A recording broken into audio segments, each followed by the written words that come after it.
Choose life. Choose a sport. Choose a drop zone. Choose a start time. Choose a fucking big jump plane. Choose turbine engines, speed, unlimited altitude, and endless horizons. Choose height, no low turns, and travel insurance. Choose jump tickets. Choose tiny action cameras. Choose your mates. Choose a rig and matching helmet. Choose swoop shorts and a range of fucking fabrics. Choose 120 vertical speed and wondering who the fuck you are on a Sunday morning. Choose sitting on that couch, watching debriefs, spirit-saving slow-mos, smashing beers after last load. Choose standing on the podium at the end of it all. Choose a win you'll love every time. And the reasons? There are no reasons. Who needs reasons when you fly NZ Aerosports? Of course, I absolutely love the NZ Aerosports business model. I mean, come on. One glance at an Icarus fuck yeah sticker and you know it lines up perfectly with the fucking pilot mentality.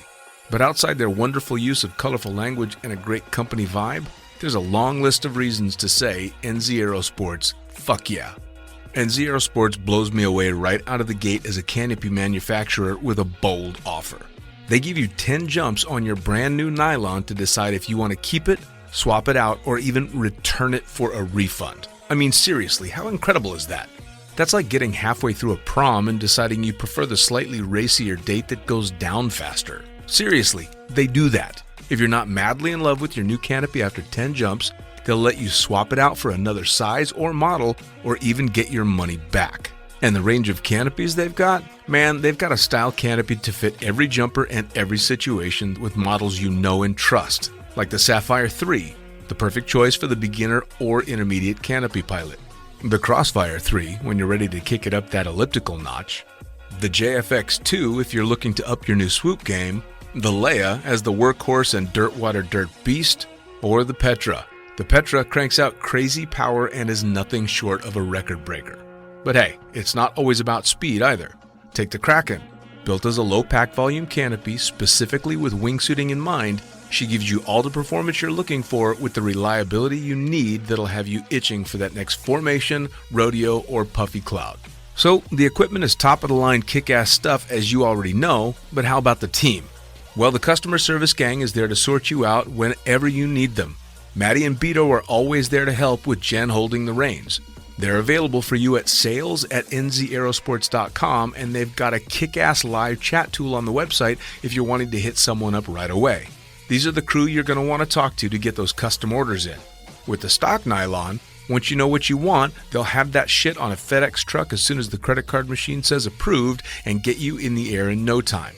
For your custom orders, you'll be able to get a time frame for building and shipping when you design it, so get to it. And demos. They've got demos in the US available from their partner Rock Sky Market. The whole US demo fleet is there with Sapphire 3, Crossfire 3, Kraken, JFX2, and Leia canopies in a range of sizes. They also offer student and tandem demos in the US. Bottom line, every step of the way, NZ Aerosports is there to get you what you need, and I personally couldn't be happier to be teamed up with them here on Lunatic Fringe. And now, time to get started with Lunatic Fringe Into the Void, brought to you proudly by NZ Aerosports. Fuck yeah. Coming straight from the cockpit, it's another episode of Lunatic Fringe with the fucking pilot.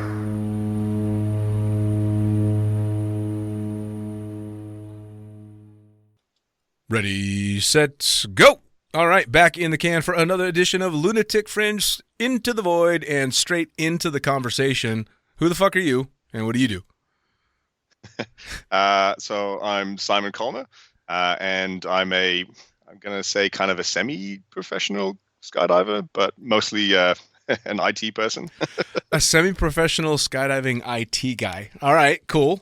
Yeah. So how are you a semi-professional at skydiving?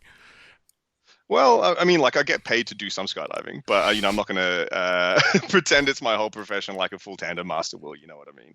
I'm that standard sort of like, oh, that guy's an accountant, like, except it's IT. Fair enough. It's always funny for me because obviously, especially deep into the sport, so many people that's all they do. So I'm always interested to talk to people that live in the real world as well as our world because they're so fucking different sometimes.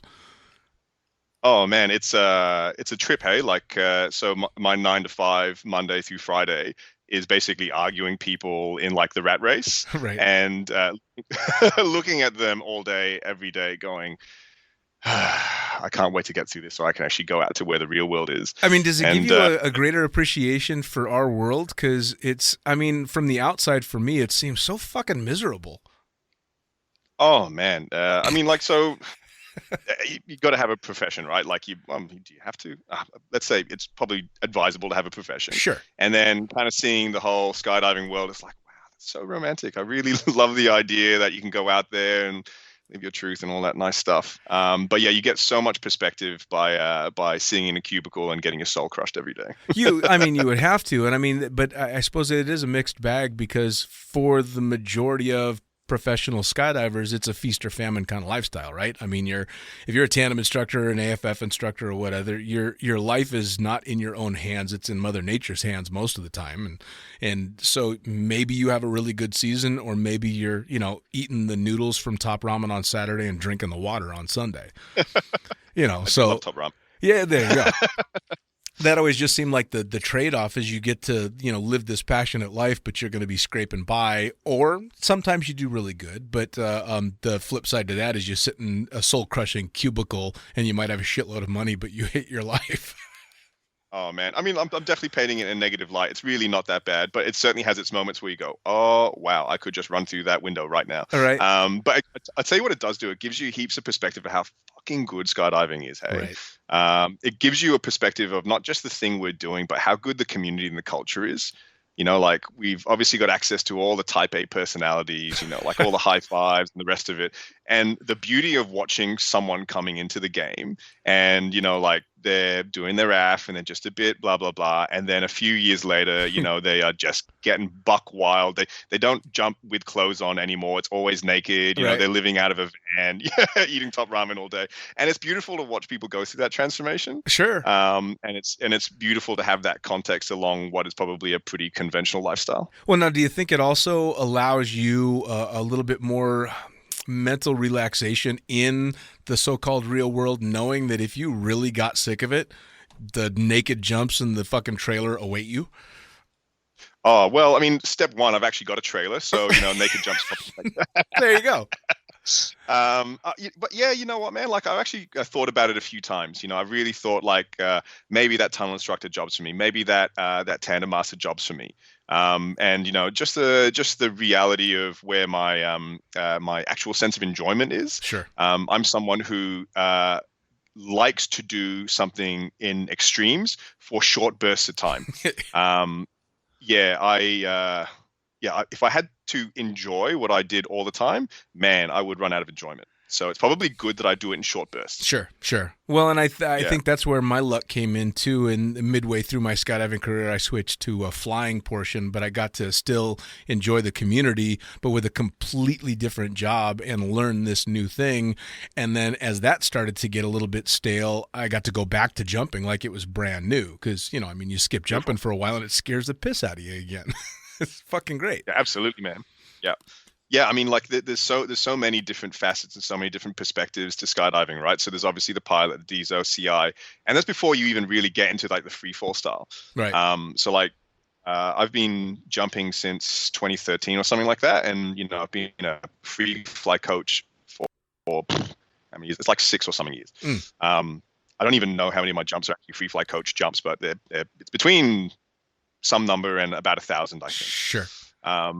And so, when you're in that game and you're trying to push your free flying forward and you're also trying to coach other people and stuff like that, you kind of sometimes lose perspective that there's other angles to attack, like with swooping and the rest of it. And that's kind of the real joy of it is that, like when you go, I want to do something different, it's there for you. So Sure. like, it's not just like real life in skydiving, well, not real life in skydiving, that's probably the wrong way to put it, like that rat race life in skydiving. Right. And then within skydiving, there's like, this perspective, this opportunity, blah, blah, blah, blah, blah. It's just freaking awesome how many dimensions there are to it. There really are. And every time you start to get burned out on one, there's a dozen more you can go to, for sure. For sure. And it also leads to so many other little things that kind of hover around skydiving, whether it be base jumping or speed flying or all these different directions that you can go, even just outside the sport, that's still part of the same community, which is pretty fucking cool. Oh, totally. Yeah. I mean, in your conversation with Jeff Weatherall a few podcasts ago, that was hilarious. It's just like, that guy, I know this guy, that guy knows this guy. It's just like, the game is so small. Oh, yeah. It's so awesome. It used to be the whole 6 degrees of separation, but in skydiving, it's like 1. If I don't know you, I know a dozen people that do. It's just that small of a sport, which is amazing. Now, before we get too far ahead, because I definitely want to dive into the skydiving portion of it, I want to know how you got started in all this shit. Did you do crazy, extreme, stupid shit as a kid, or how did you get into it? I'm probably, there's 2 ways to kind of attack it. As a younger person, I was sort of a younger person. I still consider myself young. I'm only 35, but definitely was younger. I was, some stuff happened. Parents basically split when I was a kid, and kind of got mixed in with the wrong crowd a little bit for periods of time. And that kind of whets the appetite for getting into some pretty gnarly stuff. So, I eventually found my way into, like snowboarding, which was kind of to whet the appetite. I've got a pretty big background in like powerlifting and bodybuilding and stuff like that, which didn't really kind of lead me to skydiving, but I've always been interested in sort of like getting the heart pumping and doing something that's a bit weird and crazy, not necessarily for any external validation, just because it's just nice to do something that you go, this is a bit wild. Yeah. I eventually found my way to motorcycling, which is, got into motorcycle racing and raced, some good Japanese bikes, and ended up on a Ducati 1199S, which was awesome. And, oh, baby. Oh, but yeah, with that bike, I couldn't allow myself to ride that thing on the road anymore because it was kind of getting blurry when it was track time and when it was road time. Ooh. Yeah. I didn't have a spill on the Ducati, but yeah. So for me, there's always been this perpetual feeling of like, how do I juice more out of this? You know what I mean? How do I get this really exciting moment? But it wasn't really those activities that kind of led me to skydiving. That was just kind of me laying the groundwork for what it is that I consider to be my lifestyle. And, realistically, those things that I did were lifestyle choices. They're not something that you just go and pick up and do on a Sunday, like golf, you know what I mean? Like not putting down golf. Right. Meanwhile, I suck at golf, but, like you do things that kind of inspire, like you're around some cool people who do some crazy stuff. But what really kind of set the whole thing in motion was I was in a plane accident in October 2008. Wait a second, hang on, I'm going to stop you. So airplane accidents are what keep people out of skydiving. You got in an airplane accident and it led you to skydiving? Yeah, it, in a sort of a roundabout way, but it was a plane accident. What happened? Well, it was sometime in late 2008, and I was on my way back from Singapore to Perth, taxiing back to Melbourne, and I'm there cruising. It was a PlayStation Portable. I remember playing this PlayStation Portable handheld game. I'm just cruising, and I remember seeing everything in the seat pocket in front of me just go poof, straight up to the roof. I'm like, what the actual fuck just happened there? And lo and behold, in the walkway, there's a dude floating. I'm like, what the fuck is this dude there floating? And why is the food cart there also floating? Oh, Jesus. It made, and it made no sense. And, knowing what I know about it now is like, we actually did first it was a 20-second drop in freefall, pulled, I think a G or something like that. Right. And then that came to a abrupt boom, and then, everything set. And it was actually the gnarliest one. There's actually 2 drops, and in that first drop, people hit the roof and dislodged panels. Jesus. The cupboards where you put all your carry-on luggage and stuff like that. Doors come off. Doors were actually falling off. People had hit the roof so hard that they actually hit the cabin with their head and punctured a whole head-size hole in the cabin. Hell. And there I am, just trying to work out what the hell just happened. Like, I've still got my PlayStation Portable in my hand, going, pause the game. Right. Yeah. That's it made sense. Pause the game. And there was a mask in front of me. I'm like, what's this mask doing here? It was just such a weird experience. I'm like, do I grab that mask? No one else had got a mask, so I reach for it. Anyway, the lady in front of me, she grabs the mask. I'm like, what's going on here? And the pilot comes on the phone. He's like, yo, He didn't say yo, but he's like, yo, seatbelts on. We've just had an unexplained descent. Blah blah blah blah blah. And people are like, oh my god. Sure. And so then the second drop is like 16 seconds or something like that, and that's the one where everyone goes, holy shit, myself included. All that TV stuff of life flashing before your eyes, man. 16 seconds of hearing. I have never heard myself scream the way I remember I did. Like, that's the only time I've heard myself give that, like, holy shit, my life is ending scream. That was super gnarly. Yeah, it had to be. Fucking hell. Oh yeah. So yeah, there's documentaries about it. QF72, if anyone's interested, you can watch a whole bunch of stuff on YouTube and like all these other things on like proper like air crash investigations. So we start making our way to this airport in Western Australia in like the desert, and I'm at this point going, like, the pilot's not giving us an assurance that we're actually going to be okay at this point. Like, whatever. Pull the phone out, manage to get a bar reception, send a message to my mum. We've had a plane accident. I'm not sure if we're going to make it. I love you. Boom, message sent. No reception anymore. Just get the one message out. The pilot actually manages to land us at this Air Force base in the middle of the desert in Western Australia, and we're stuck there for like 14 hours. We get off safely, except for obviously the people who are hurt. Right. And so it's pretty crazy. They fly planes in to come pick us out. So here we are, a bunch of people being in this plane accident. It's like, get straight back on the plane. We got out of there. But real hectic experience. How the fuck does that lead you, even in a roundabout way, to want to jump out of an airplane? I had PTSD for a couple of years. Yeah. And so, I saw, unsurprising. Saw a psychologist to kind of help make sense of it. And, like, part of that was a list is just like, this stuff that, I'd put off for so long. And there was this sense of catharsis with ticking it off, go do this, get heaps of tattoos, blah, blah, blah, blah, blah. And then the last thing was skydiving. And I put it off for a long time. Heaps long time, about 5 years. So it came to this point where, things were, still a bit difficult. And it's like, oh shit, there's that list with that thing, that skydiving thing. And mind you, I am terrified of heights. Like, I live in an apartment. I don't like being on the balcony, right? Right. Like, Yeah, I don't like standing on a table. I don't like standing on tables, right? It doesn't make sense. But so I go, I'm like, oh, cool, I want to do a skydive. Well, I'm only going to do one ever. Famous last words. Of course. Better not be a tandem, so I'm going to do an AF. And, check into this place called Skydiving Nagambie in Victoria. And, I do one, and I'm like, holy crap, I'm a falling sack of meat in the sky.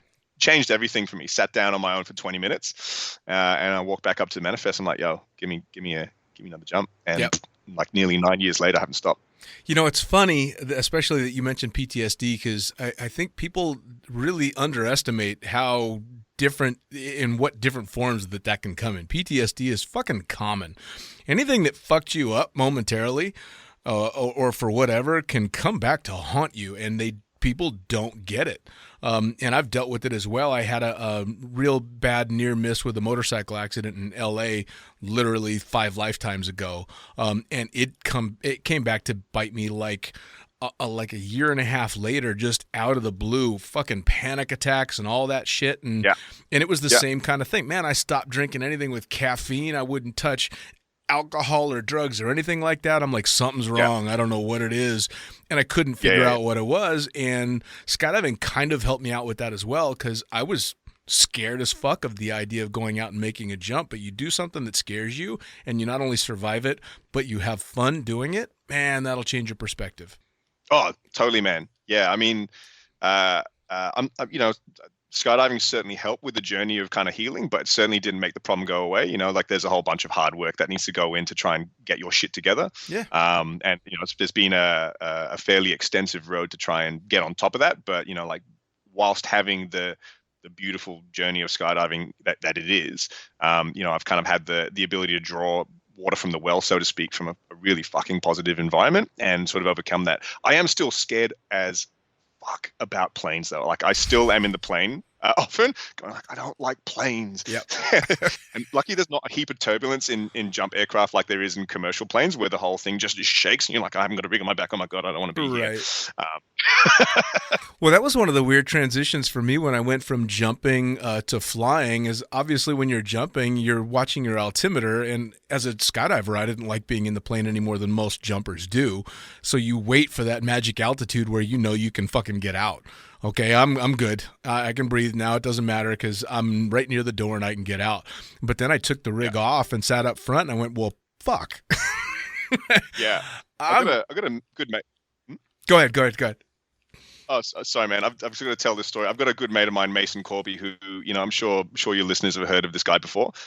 He's an all-time Aussie legend. Hey, like just full weapon, this guy. And we've been friends for a long time. He's actually one of my first tunnel coaches. And he said to me, like, you know what, Colmer, like, if a plane breaks apart at like 30,000 feet, I'm going to have the best time. I'm like, what are you talking about, Mason?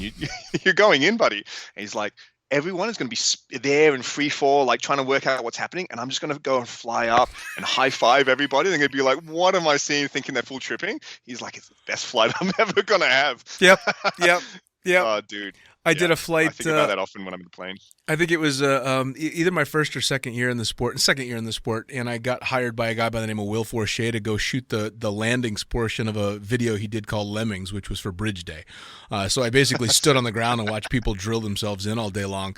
And on the way there, it was, I think, 8 or 9 of us, the skydivers, all sat together in this commercial flight, got on a loud conversation, as skydivers do, about what we would do if the airplane broke up and we were out in free fall. And of course, everybody's talking all that same shit, but all these passengers are listening to us talking horrible stuff. So there were not a lot of happy people on that flight as we're talking about, we'll get an 8-way going and do this and do that. And then FAA is going to really wonder how all these people ended up dying holding hands. It was just, I don't think anyone else appreciated our humor. So no, it's so easy to get stuck into those jokes, eh? Yeah, but they're fucking fun, man. I mean, that's that dark humor that skydivers seem to grow into with the sport. I think you kind of have to. Yeah, absolutely. Yeah, for sure. So you got started in jumping by doing the first AFF and fell in love with it right away. And then what was the progression for you? Man, I tell you, I was not a gifted skydiver when I first started, and I'm not a gifted skydiver now. There's been a lot of hard work. Like on my first AF, like I'm a thick boy, right? Like I'm about 97 kilo, which is like, I think it's like 220 pounds or something like that. That's fast fall rate. But I was 105 out like before gear when I did my AF. Wow. And I lost one of my AF instructors because I full de-arched, but a full starfish, mind you, the perfect ninja star, but de-arched, like the most inefficient like AF position ever. And that was kind of the hallmark of my beginning as skydiving. Hey, it was just like could not exit an aircraft to say, exit, but not well. Right. 450 jump. But yeah, just kind of really dealing with the whole, I am a heavy boy and flat flying just seems to not be for me. Yeah. And I remember back then, dropzone.com, like the forums was a big thing because Facebook was at, in infantile sort of level of state. Yeah. And so I found an advert for a tunnel camp in Singapore to go and fly with John Walker from Eloy Tex. Oh, wow. Yeah, and I'd seen a few free flyers around the drop zone. I didn't really quite appreciate what was going on. And at the time, actually, a whole bunch of them had sort of moved on to other drop zones, which was, just kind of part of the ebb and flow of things in my state of Victoria in Australia. But yeah, so then that tunnel camp, I remember I did 6 hours and I'm like, wow, another 4. Yeah, and so I'd never done any free fly in the sky, and so I came back from that camp, and my first free fly jump was like an 8-way, which was like, it was a little loose, but yeah, it is what it is. And so that kind of set me up as just like I really dig this free fly stuff. Sure. And I just went hammer and tong. I just ate up every hour of tunnel I could find. I did like 30 or something hours in like 2 years. I was just blowing 400 jumps a year on whatever it is I could, and it was all free fly. All of it was free fly. So yeah, that was kind of the trajectory, and I did just a ton of free fly jumps before I became a free fly coach. Sure. My drop zone operator was like, we need someone to help out here, and like found myself in a position where I was one of the more senior free flyers of the drop zone. So I took that on, and super rewarding experience. Like Sure. What it's like to teach someone. Like you want to master something. Teaching someone is kind of what you do to really kind of check your knowledge. Absolutely. Absolutely. Well, it makes you focus. Yeah. It makes you hyper focus on what you're doing and have to try and find a way to impart that to someone else, not just in a way that makes sense, but in a way that makes sense specifically to them. Big time. Yeah. And, you've got to actually understand what motivates people so you can understand what motivates you, how to communicate. Do you understand the engineering of how this body flight stuff works? Because you can't just always tell the student feel without the ability to kind of describe it in any sense. Exactly. You know what I mean? Exactly. Yeah. And that was kind of the game. Now, it's so like a lot of the modern free flyers, you got your edge and learned the nuances of it in a tunnel.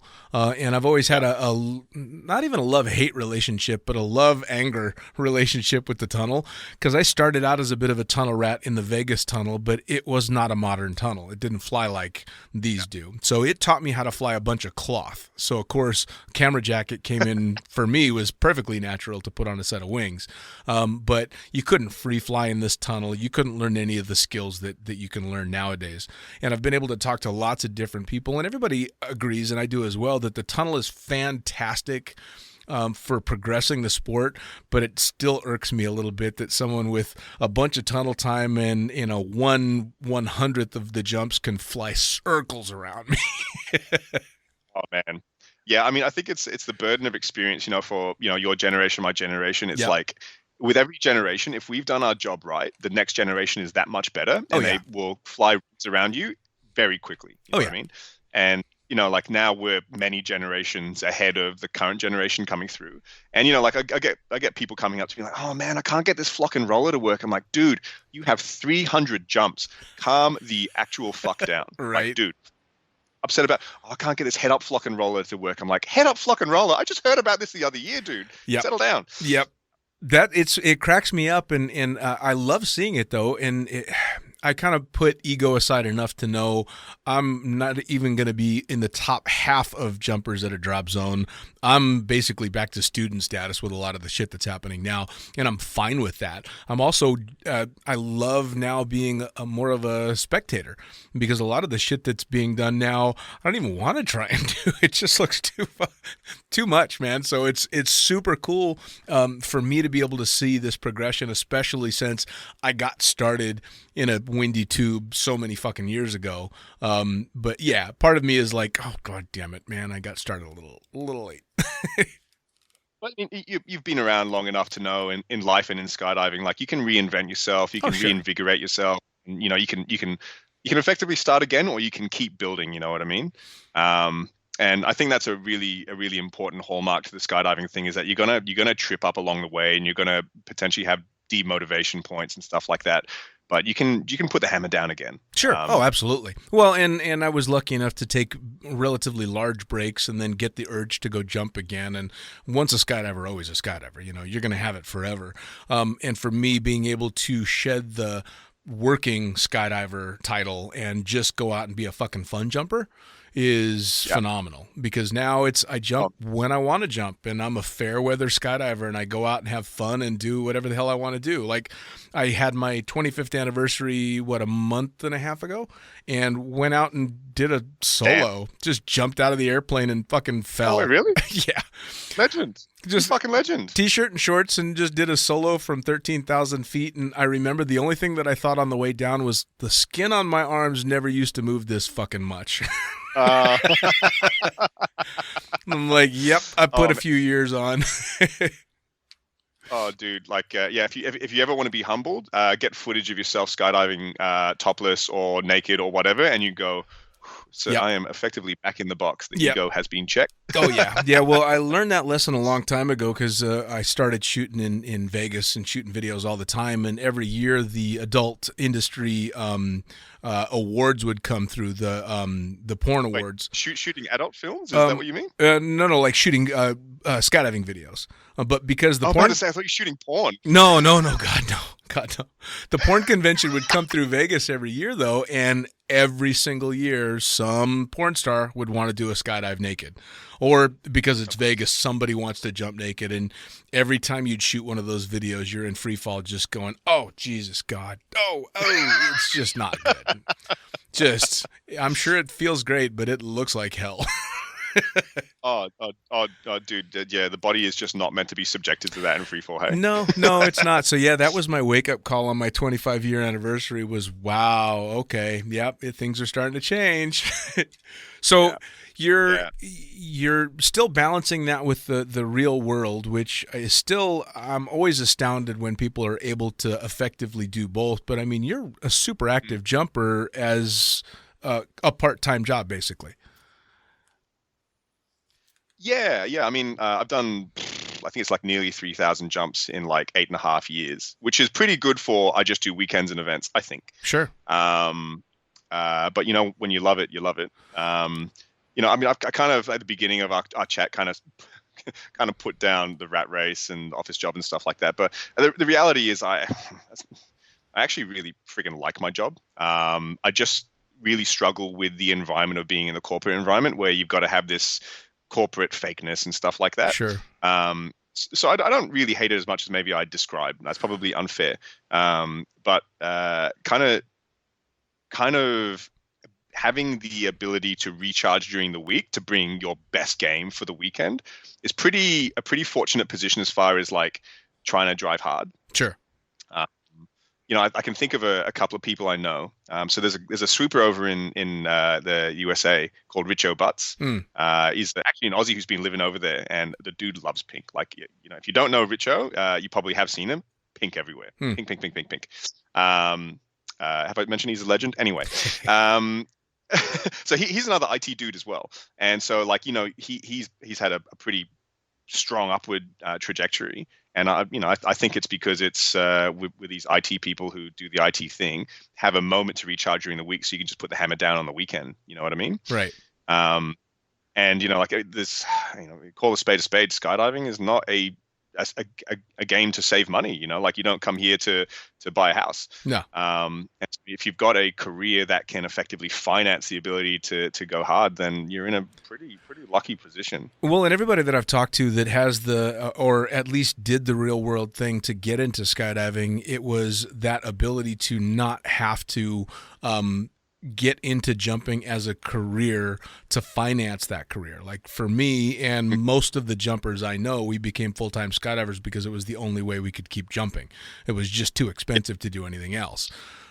So if you have the ability to finance being a weekend jumper with the gear you want to do and to go jump your ass off, a lot of people that ended up in the sport probably would have gone a route like that. It just wasn't an option for a lot of us.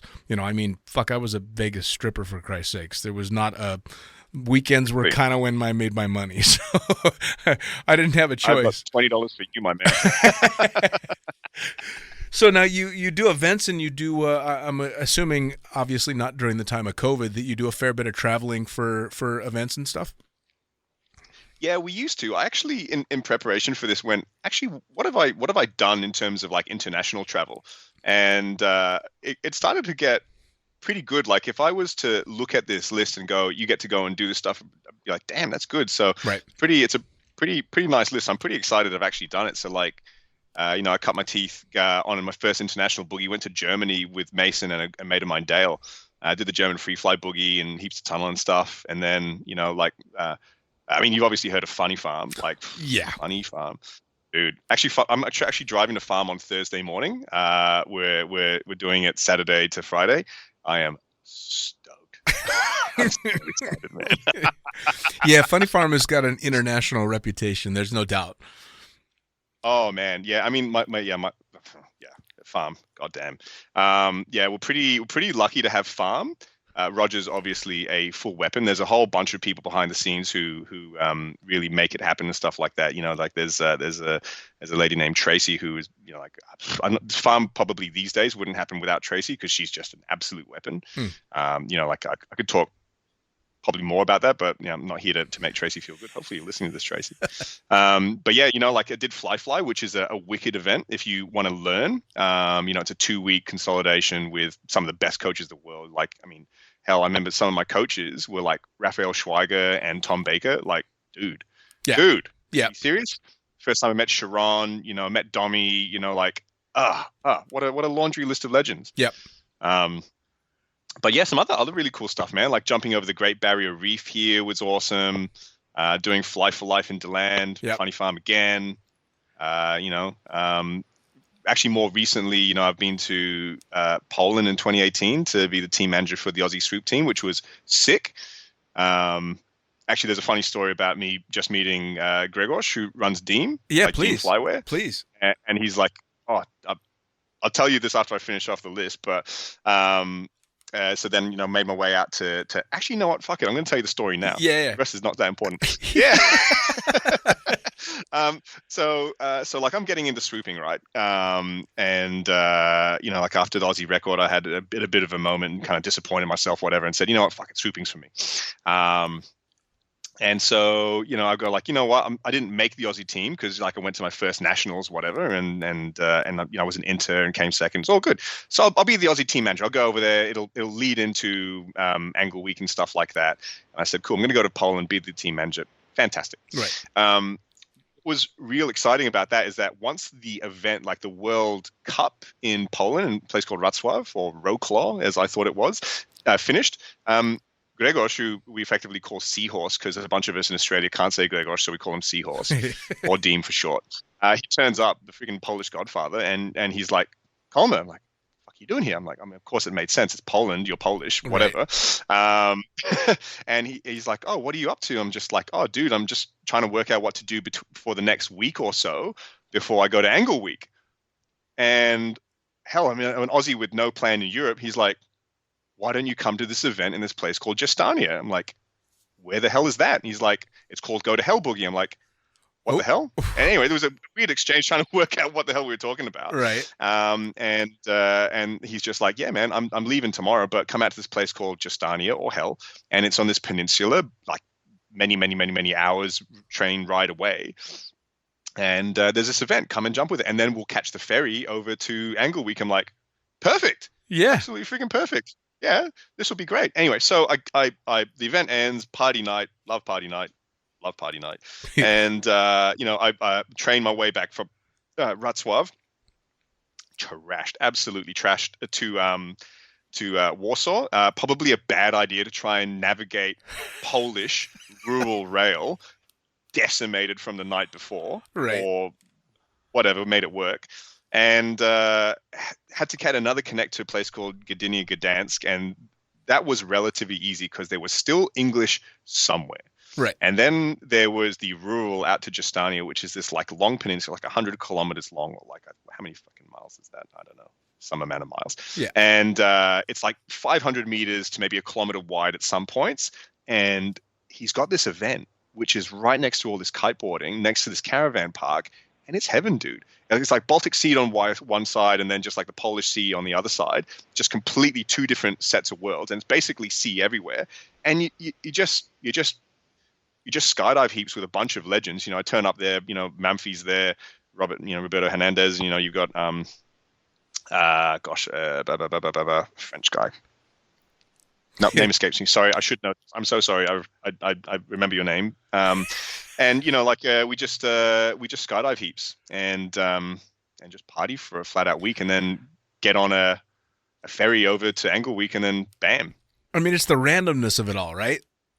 That's the coolest thing about it is you never fucking know where it's going to lead or who you're going to bump into. I mean, I've showed up at places where I assumed I wouldn't know anybody, and half a dozen rock stars I've known throughout my entire career are just kicking back on the packing mat, and you have no idea what's going on. So the randomness of that kind of stuff and where it can lead is bizarre.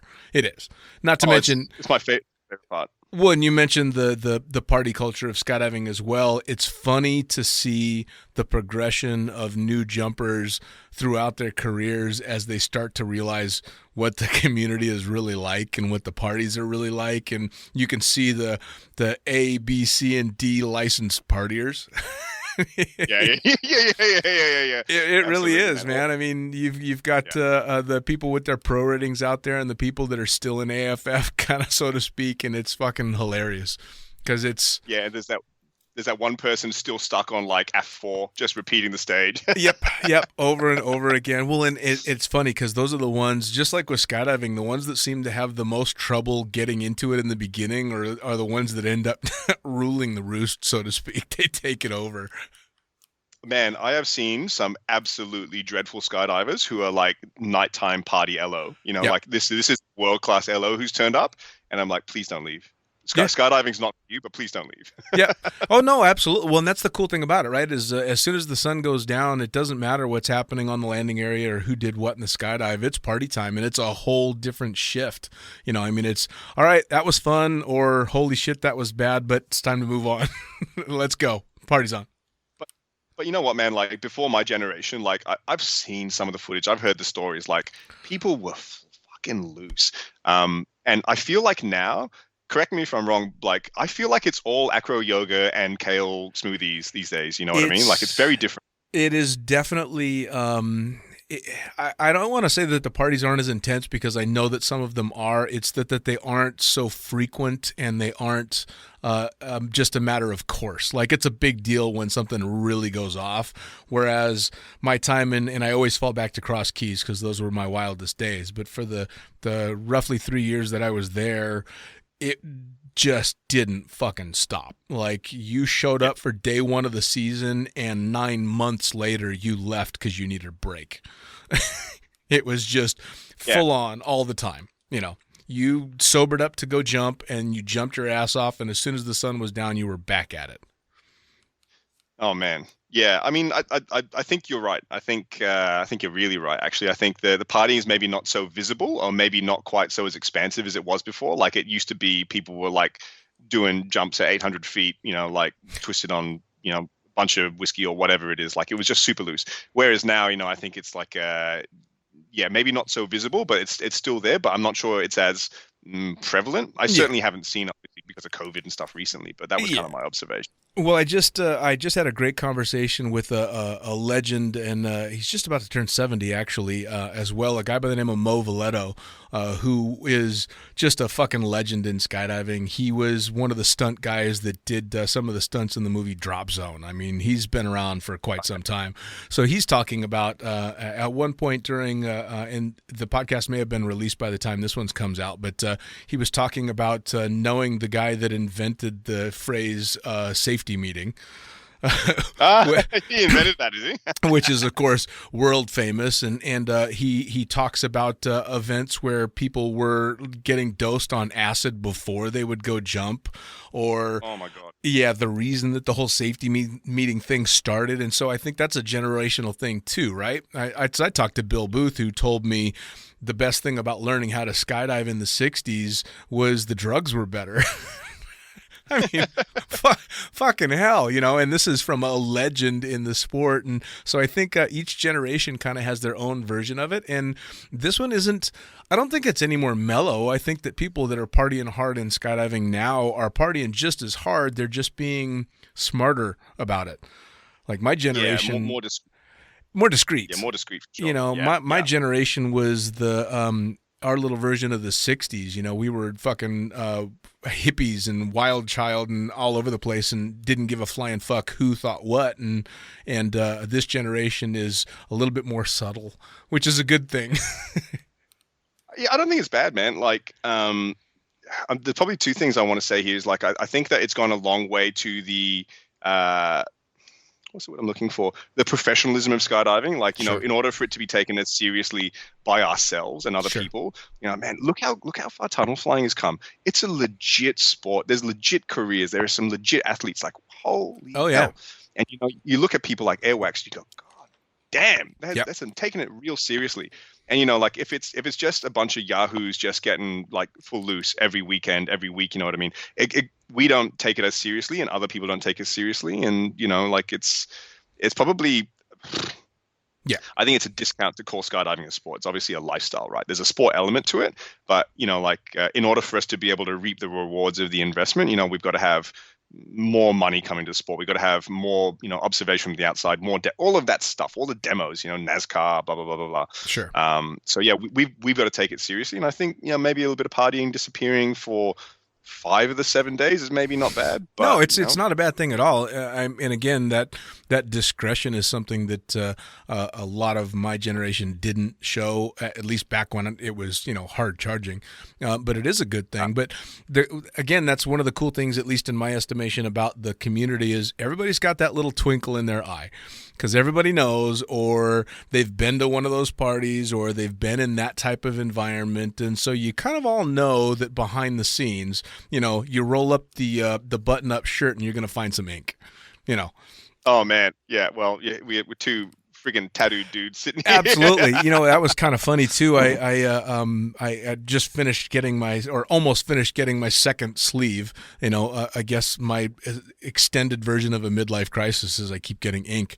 But if you put me in a button-up shirt and a tie, I look like a normal, you know, middle-aged white dude going to do whatever. But as soon as the sleeves get rolled up, it's, oh shit. And I always kind of like that. And I think skydiving is its own version of that. You can be walking down the street and everybody just assumes you're a normal person, and they don't realize that this is who you really are, which is kind of cool. I do like that, man, as well. You know, like just to kind of draw parallels about tattooing, you know, like I'm half Korean, and my mum definitely does not like the 80 hours of tattooing I have on my body. Right. And yeah, and it's the same thing like the workplace, you know, like people can judge you and stuff like that. But you know, the secretness of what it is you kind of keep close to yourself that you don't have to necessarily advertise is really valuable, you know. Oh yeah. You are not necessarily, well, you are not actually the product of what people think you are. You are whatever it is that you think you are and whatever you want to be. You know what I mean? And if that's a person with a heap of free fall experience that no one knows has that, it's just like, cool, that's your secret to enjoying your own. Absolutely. Well, it kind of is that little secret you get to keep in the back of your head. And obviously when I was new in skydiving, every fucking buddy within a 10-mile radius knew I was jumping out of airplanes because same. Everybody, of course. It was the old joke about a pilot. How do you know which guy in the room is a pilot? Don't worry, he'll tell you. Same thing with being a skydiver, and same thing with when I was a new pilot. But you kind of get past that and realize, well, wait a second. First off, these people don't fucking care if you're doing this. And second off, it's kind of cool to keep that as a little secret because I hate to say this because it's a horrible thing to say, but you have this feeling of superiority. Like, these people don't know what I can do. I know how to fly. I can do this shit. I jump out of planes. And you kind of really do walk around not above it all, but you just kind of think, I've got a secret that these people don't know about. And it's really kind of cool. Totally, man. Yeah. Because I remember back in the day, it's like walking into a skate shop, got to buy some skate shoes, and they're just like, oh, here's your skate shoes, sir. And I'm just like, yeah, you know, they're the best shoes for skydiving. And they're just like, I don't give a fuck. And it's just like at the supermarket, it's just like, yeah, I'm buying this carrot for skydiving on the weekend. It's just any opportunity to tell people I was a skydiver is like, oh yeah, you know, bubble gum is best before sky. It's just anything. Yep. You know, it's just yeah. And but one out of 1,000 people will actually go, oh, you skydive? Yeah. And then enough time transpires where people are like, hey, what do you get up to? And the answer I have for them is like camping. I'm into camping because no one gives a flying fuck about camping. No one asks any more questions. No. Yeah. Although I find what tent do you use? It's also really weird too. I'll be out and I'll meet people through friends or girlfriends or whatever that don't know that I fly or don't know that I skydive, and I'll have, you know, a T-shirt or something on, and all the ink shows, and I'm very much myself all the time. So I still cuss way too much, and I'm not, you know, I'm not particularly presentable a lot of the time. And they'll ask, "What do you do?" And I always just, I'm a pilot. You're a what? I fly planes. What, like little planes? And I'm like, no, I'm an airline transport pilot. And you can just see their eyes get so big, like, you fly people?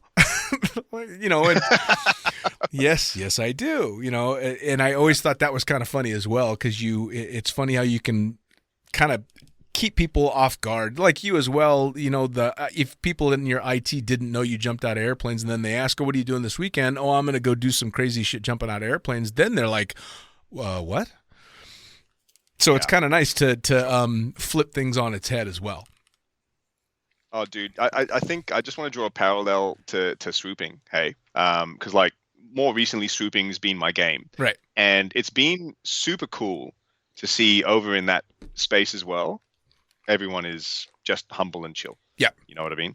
Like it just because it's always that really disappointing moment where you meet your heroes and you go like, oh, you're a dickhead. Yep. Oh no. Yep. But it's really cool to kind of cruise around and then you meet people like I don't know, like Max Mano and Marco First, and you go, you are straight up legends. Yep. Like straight up and down legends, you know. Yep. And then, you know, you meet a whole bunch of other people and stuff like that. Kurt, super cool. You know, you meet all of these people and you go, I'm so glad you're not dickheads. This is fantastic. Yeah.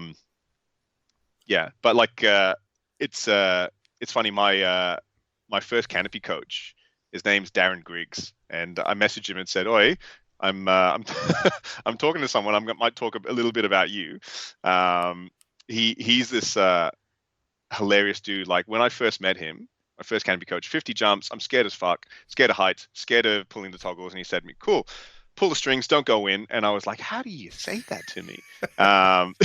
As a canopy coach, hilarious. Fast forward 8 years. I mean, I tell my students, please don't go in.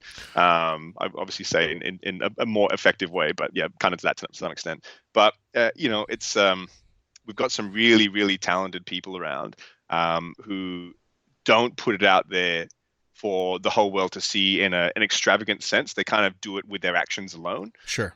You know, like here is the results of the hard work I've been putting in. There it is. You know. Yeah.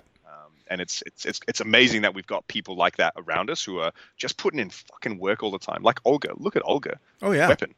Yeah, no, she's a certified fucking badass because and she'll be the first one to admit she was a horrible canopy pilot. Like people didn't want her to skydive because they were convinced she was going to kill herself under a canopy.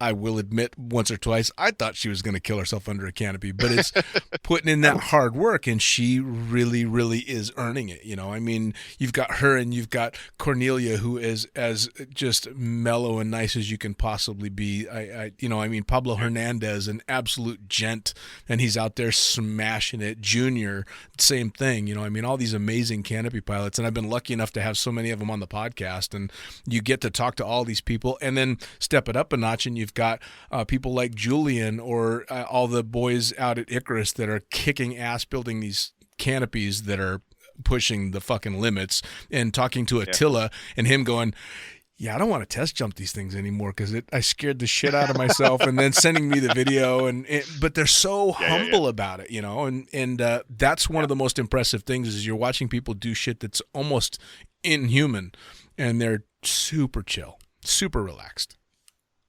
Man, I got to bring this up. Like, I did not include Cornelia Mihai in the list of legends. I should have absolutely included Corns. I freaking love you. You are a treasure. We will have you in Australia as an Australian in a moment. Like, we love you, Cornelia. Yeah. But like in 2018, when I went to Poland, like I was doing a project for our Australian Parachute Federation to actually interview a couple of people to kind of build out like an interview series to show to our canopy community.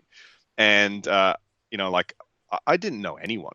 Like I was just getting into swooping, and I'd seen the videos on Instagram. I'm like, oh my god.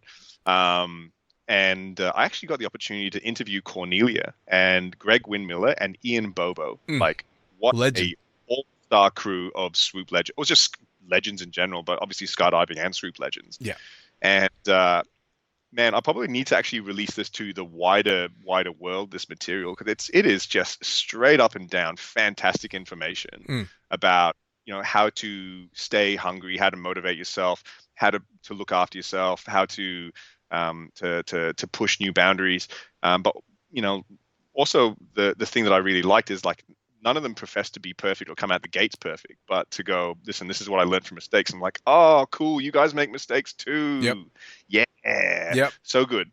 Yeah, it's huge. I mean, talking to Luigi Conti and finding out, that the shit that he's doing scares the piss out of him, but he controls that fear. And talking to, again, legends in swooping or skydiving in any facet, who talk about making mistakes and having to overcome that stuff. And especially in swooping, overcoming the injuries and the burrs that can put in your brain, having to work to get past that kind of stuff. Because I know from experience with stuff like that, it takes a while to get back in the saddle and to get hurt and get back, under the lines and having fun and pushing it again. That's tough, man. It takes a real mental strength that people want to hear about. Big time. Yeah, I mean, maybe I can talk about some of my injuries. You know what I mean? Please. I remember in 2013, I was maybe on an A license or a B license. I went for a jump with this German guy who was a packer, and when you're new, you still think I have to land in the circle. Got to land in that circle. I got to hit that accuracy requirements. Do or die, I'm landing in that circle. Anyway, long story short, low turn, hit the ground, and then I don't want to use the word bounce because it's inappropriate, but effectively I fucking bounced back up, and the canopy was still in full flight, and then I sailed off into the distance a little bit, and then boom, and then man, people were not happy, people were scared, people were running, all that stuff. Yep. But because I was a thick boy, my body was fairly resilient, and Don, the Diesel owner and stuff like that, said, "You fucking idiot!" He just said, "Get in there and brush off my rental rig, you idiot." He let me know what time it was. But I actually still carry that injury today. I actually tore this thing called levator scapula in my left shoulder, and so every morning I wake up and it's tough. Yep. And I'm constantly reminded and loosening it off all the time. So we have these moments, but I remember in 2017 I was at my second farm, and you burn the candles at both ends. You jump hard and as hard as you can. Maybe not so much that these days anyway, but we'll see next week. But I remember this one swoop, like I got put in the top group at farm in 2017, and we were doing these hectic jumps, and we're jumping with Kai, who also legend. Yeah. Shout out to Kai. Yeah. Also a thick boy, so like I appreciated the way he flies. Right. I was setting up for a 270, and there was another guy setting up in front of me doing a 450, and he took a bit of time. I was lower, but I'm like, cool, he's set up the pond, he should go. And so I was there setting up for this 270 on a JFX 94, I think it was at the time, and I was lower than I should have been, and I didn't account for it, and I hit the water so hard, so close to the edge. Roger thought I was going to die, and I looped through the lines, everything. The footage is pretty hectic. It took me a while to watch it. Tore an MCL in my right knee and lost part of my hamstring in my left leg, which still affects my squat to these days. Sure. So I still fall off to the right, but man, like that was a real wake up call. Hey, like I had to change a whole approach to swooping. Sure. And I still carry that to this day, like the injuries, but also the perspective change, which is every swoop starts off with an abort, and I find a reason to swoop. Like Sure. I look for a reason to swoop rather than look for a reason to abort, because it's pretty convenient. You'll always find a reason not to abort. Well, bottom line is this is the only sport or only activity I've ever found where it actually learning from other people's mistakes is the smartest thing you can do. For the rest of my life, I have to make my own mistakes. But in this one, I want to learn from others, because just like you, I carry the memory of injuries in the sport forever. And at 35, trust me, it gets worse as you get older. Every injury I've ever had in the sport, doubt. Oh, fuck me, man. But it's kind of it's a good tap on the shoulder to, hey, you remember when you were an idiot? Don't do that again, because this is what happens. And it's kind of that rolling memory of, okay, this is what stupid feels like. Oh, totally, man. Yeah. Well, I remember it was like the New Year's of 2018, 2019. We had this event in a place called Maria, which if you're listening, man, Google it, like Skydive Oz in Maria, like heaven. Flat out heaven. And that was a wicked event called Skyfest, and I was organizing and doing a whole bunch of jumping, and just pretty tired at the end. The last jump of the year, the last jump of the event, and I send it for this wicked fast angle, and people smiling back at me going, yeah, high fives, that sort of stuff. Anyway, deploy, happy things, all good. Coming in to set up this 450, and I had in my mind set up like, cool, I'm going to swoop between the air blades, the wind blades. And so come in, pretty tired, whatever, swoop, see the wind blades, and like, what is someone doing standing on the other side of this wind blade? I'm like, oh, I had not seen them. Yeah. Anyway, so I've committed to the line, so I'm like, I've got to find a way through this line. And so I swoop through the middle, but then I'm about to hit this person. So then I kind of carve it to the right, and I was a fraction too early, just a fraction. And the inside of my my canopy on the right-hand side, the A-line gets clipped, and boom, on my layer 86 loaded at like 2.8, just straight up macking, just planed out, throws me to the ground, bang, knockout, concussed. And there was so much footage from all the different angles. I was sent footage for weeks. Like, have you seen this angle? I'm like, no, I haven't seen this angle. Fuck off. And it was actually a really embarrassing moment for me. Like, the only injury I had, hilariously, was a big, like, blown up lip. Like, again, I got really lucky with that one as well. Sure. Those two ones. And I just had to deal with the fact that I was a fucking idiot, and try to take away the lesson, which is have a good plan. Don't assemble things and watch it when you're tired, and try to help others kind of see it for what it is too. Yeah, man. I mean, you're going to learn from those lessons for sure. It's a hard way to learn them, but it's also really funny how when stuff like that is happening, it all, in such a fast-paced sport, slows down so fucking much. Oh, shit. I've fucked up. Yep. It's going to take a while for this fuck up, and it's going to suck when it's over. And all of this is taking place in the 5 seconds, 6 seconds. Yeah. While all hell Half a breaks second. loose. Half a second. Yeah. It's amazing how yeah. much clarity of mind you can have to realize, oh, I'm fucked. This is not good. Oh, man.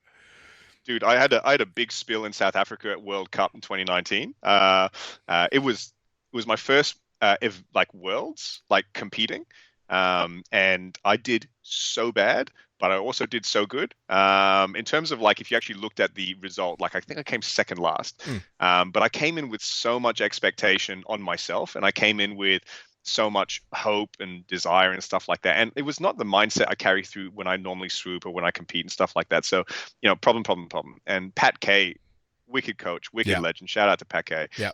He kind of helped me through getting my shit together to a point. But I full fingered myself on the last jump. It was speed. And, it's 5,000 feet ASL, sorry. And it's macking. It's just, there's only word for man. It's macking. Like, I'm setting up 2 times as far back as you normally do, whatever. And I am not dirty low. I'm like just low, lowercase L low.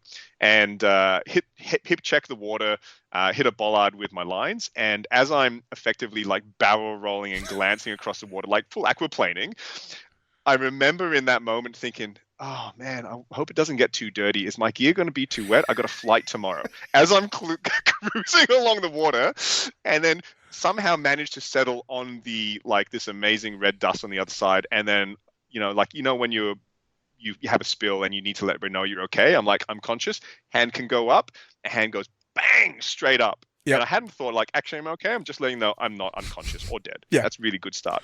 Because unfortunately Alex Hart actually had a bit of an issue before, afterwards as well.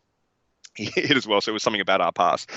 So I see all these Aussies running towards me, and then I stand up, and then I hear the crowd go, "Yeah!" Because I'm not dead, which is great, and not unconscious, also great.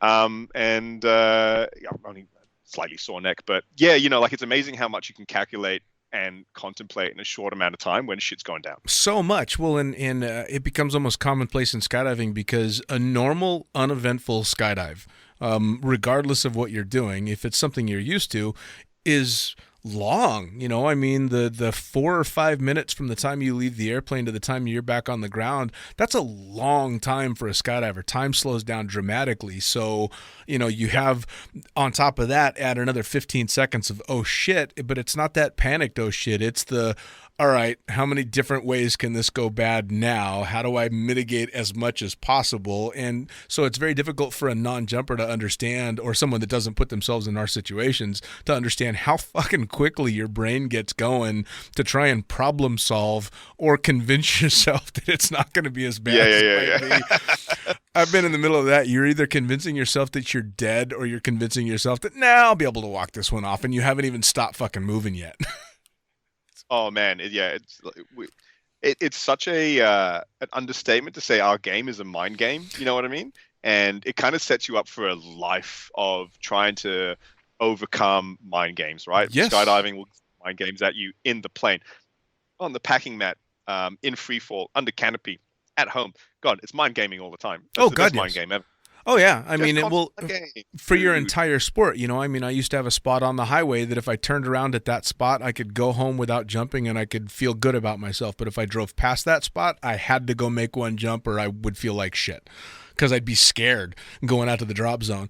And then there still relatively low time. I think I had maybe 60 jumps, and me and a buddy are going up in the 182, and he forgot his altimeter and I forgot my goggles. So we both rode the plane down like fucking idiots. Yeah.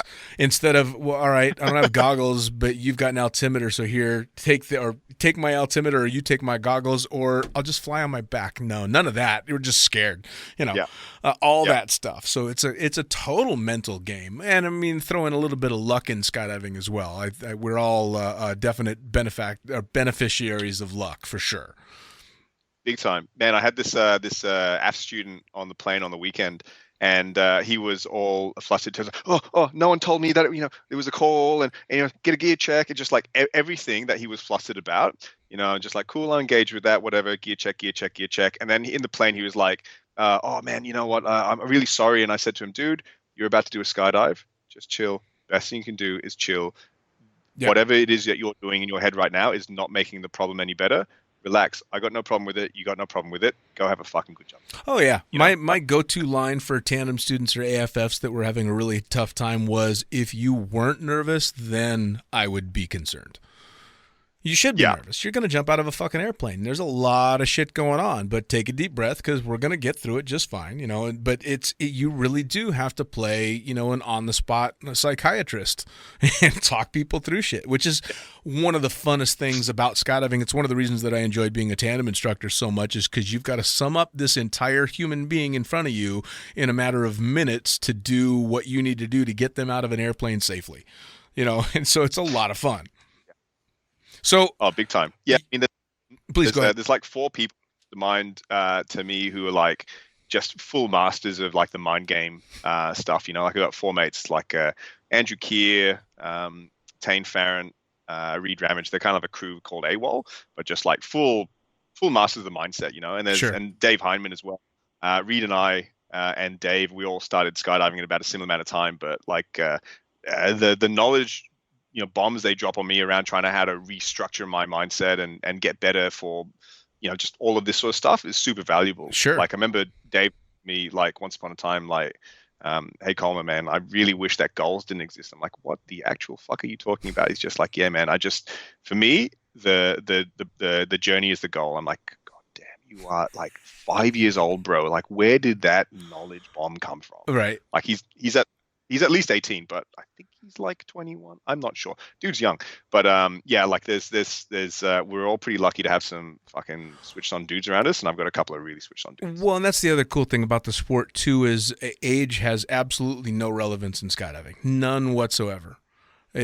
I meet guys that are 20 years younger than me that are ridiculously wise beyond their years, and I know guys that are 20 years older than me that are fucking idiots, and they're out still just doing silly shit and having fun, and I love it. Age has nothing to do with it. Money has nothing to do with it. Status has nothing to do with it. That's my favorite thing, is it's an equal playing field for the most part. Yeah, for sure. Yeah. So I was going to ask before we wrap things up, how did you get started out with Icarus and NZ Aerosports? Oh man, I've flown a lot of NZA wings. Hey, like a lot. Like I think my first 2 wings were Sabres, And then I got into like a whole suite of crossfires, 149s, 129s, 119s, 109s, JFX. I did a small foray with a Velocity 96, but I made a video called Fuck You Velocity, which is a compilation of all of the worst openings with me screaming Fuck You Velocity. I don't mean saying velocities are bad wings. I'm just saying that the velocity I had can eat shit and die. And I have no idea where it is now, but the further away from me, the better. But man, like I started flying like a JFX, like blew my mind how good that wing was. Hey, you know, the Leia 86 was just like, dude, are you serious? Are you serious? You made the Leia? What is this thing? Right. And got myself a 79 Leia, and I'm like, I'm getting serious on swooping. I am I'm pretty mature free fly coach. I've been free fly coaching for a long time, and I want to get serious about competitive swooping, and I'm getting into XRW now. So I'm ordering a Petra 69, which I load at 3.5 without weight. Yeah. But I've got my Petra 70, and I'm just fucking all in on the NZA thing, right? And if I'm going to do this, and I'm going to do it seriously, I figure the only way I can swoop is with a wing. I mean, no shit, but and I want a partnership with a manufacturer who I'm into. You know what I mean? And I'm not saying other wings aren't great. Sure. I'm definitely not saying that. All modern wings are amazing. All manufacturers are doing their best. For me, NZA make the fucking bee's knees. Sure. You know what I mean? I'm such an old wing. They make the fucking best wings. You know what I mean? Well, for me, it's the business model is my. I mean, come on. How good is it? Like, I had an NZ fuck yeah sticker before I'd ever seen an NZ canopy, which, I mean, it just, the fucking business model is about as skydiving as you can possibly get. It's just awesome. Bro, if you ever met, I mean, you obviously met Gyro, yeah, and you have a fucking Heineken with Gyro, like, you never forget it. Like, dude, like, I mean, rest in peace, bro, but like, NZA, like, the level of support they give me, the way they respond to the queries I have, what they do, the level of innovation, like, I was just like, now I want a partner, and NZA, you're it. I mean, like, the fact that they're across the ditch in New Zealand is a bonus. It wasn't the reason, but man, I first time I jumped to Leia, I went, this is for me. Nice. You know what I mean? Nice. And it continues to be the wing for me. And the Petra just, honestly, it has spoiled the Leia, but what a problem to have. Right. Yeah. It's definitely a first world problem right there. So hey, as we wrap things up, how do people find you for free fly coaching? How do they find out where you're going to compete? How do they follow you? How do they figure out what you're doing next?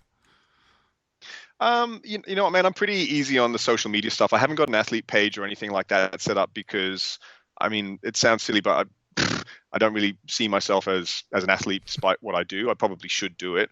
I've got a Facebook page. Like, I'll accept, Facebook requests from whoever, really. Sure. I'm on Instagram as Simon.Colmer, I think it is. And I haven't got Twitter because people just don't need to hear the inner monologue I have. It's just too much. Yeah. But yeah, I mean, pretty active on the free fly coaching scene in Australia. For now, it's just Australia with COVID. But I've got some big designs on swooping around the world.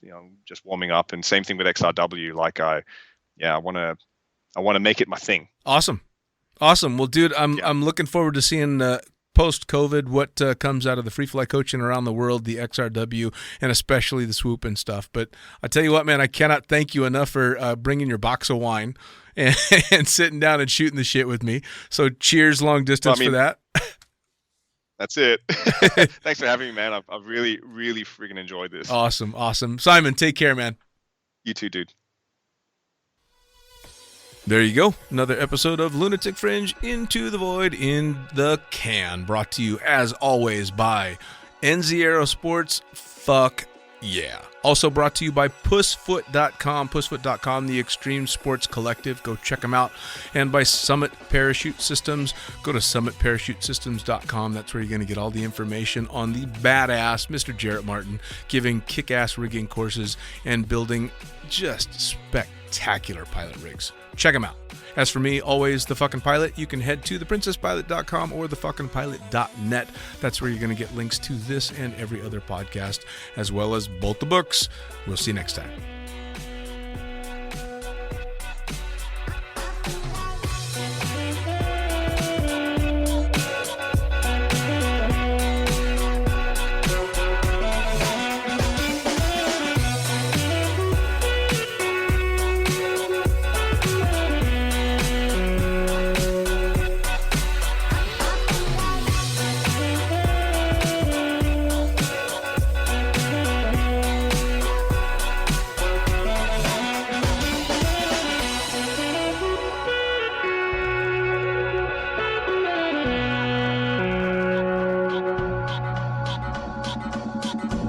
Bye.